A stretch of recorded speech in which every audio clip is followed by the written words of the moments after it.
দেখতে দেখতে গুটি গুটি পায়ে ইয়ামাহার সাথে এসিআই মোটরসের পথ চলা 4 বছর হয়ে গেল। আর এই 4 বছর পূর্তি উপলক্ষে আমি সাব্বির হুসাইন জানাচ্ছি আন্তরিক অভিনন্দন। আমি শেখ নোমান রাহুল। ইয়ামাহার সাথে এসিআই মোটরসের 4 বছর পূর্তিতে তাদেরকে জানাই অনেক অনেক অভিনন্দন। It's me Aviv. ইয়ামাহার সাথে এসিআই মোটরসের দীর্ঘ 4 বছরের পথ চলা এবং সেই জন্য আমাদের টিমের পক্ষ থেকে আন্তরিক শুভেচ্ছা এবং অভিনন্দন। আমি রাজ। ইয়ামাহার সাথে এসিআই মোটরসের 4 বছর পূর্তি উপলক্ষে এসিআই মোটরসকে জানাচ্ছি উষ্ণ অভিনন্দন। 4 বছর আগেও আমি ইয়ামাহা ইউজার ছিলাম, আর 4 বছর ধরেও আমি ইয়ামাহা ইউজার আছি।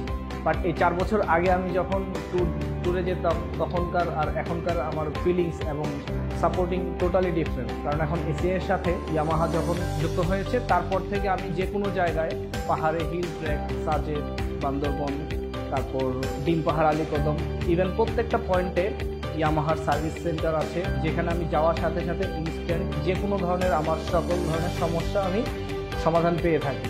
ইয়ামাহার সাথে থেকে আমি যে শুধু বাইকের সার্ভিসই পেয়েছি তা কিন্তু নয়, পাশাপাশি বিভিন্ন ধরনের সোশ্যাল ওয়ার্ক এবং বিভিন্ন ধরনের সুন্দর সুন্দর ইভেন্টেও আমি অংশগ্রহণ করেছি।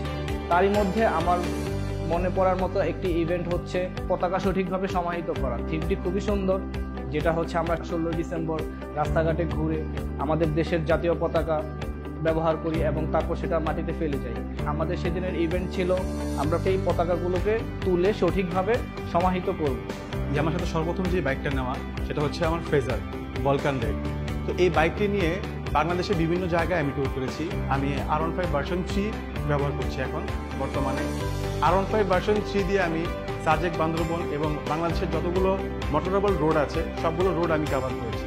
ইয়ামাহা এসিআই মোটরসের সাথে মোস্ট মেমোরেবল ইভেন্ট ছিল ঢাকা বাইক কার্নিভাল। কারণ বিভিন্ন রকমের ইভেন্ট ছিল, এখানে স্ট্যান্ড শো ছিল, পেস বোলার তাসকিন আহমেদ আসছিল। তো সব কিছু মিলে আমরা বাইকটা খুবই এনজয় করেছি। আমার সবচেয়ে স্মরণীয় রাইড ছিল আমার টেকনাফ তেতুলিয়া ট্যুর, যেটিতে আমার রাইডিং পার্টনার ছিল Yamaha R15 version 3 Indian dual ABS. এই ডুয়েল এবিএস থাকার কারণে আমাকে তেতুলিয়া থেকে টেকনাফ রাইডে আমার টানা 7 ঘন্টা বৃষ্টিতে রাইড করতে হয়েছে, যেই জন্য আমি এবিএস থাকার কারণে একটি বাড়তি কনফিডেন্ট পেয়েছি। এবং 1.5 বছর আগে আমি ইয়ামাহা থেকে বাইক কেনার পরে হসপিটালিটি পেয়েছিলাম, টিল নাও আমি সেই হসপিটালিটি এখনও পাচ্ছি। এসিআই মোটরসের সাথে আমার সবচেয়ে মেমোরেবল ইভেন্ট ছিল কক্সবাজার রাইডিং ফিয়েস্টা, যেখানে দেশের বিভিন্ন প্রান্ত থেকে সকল বাইকাররা এক জায়গায় রাইড করে এসে মিলিত হয়েছে, যেটা আমাদের বাইকিং কালচারে অনেক বড় একটা ইভেন্ট ছিল।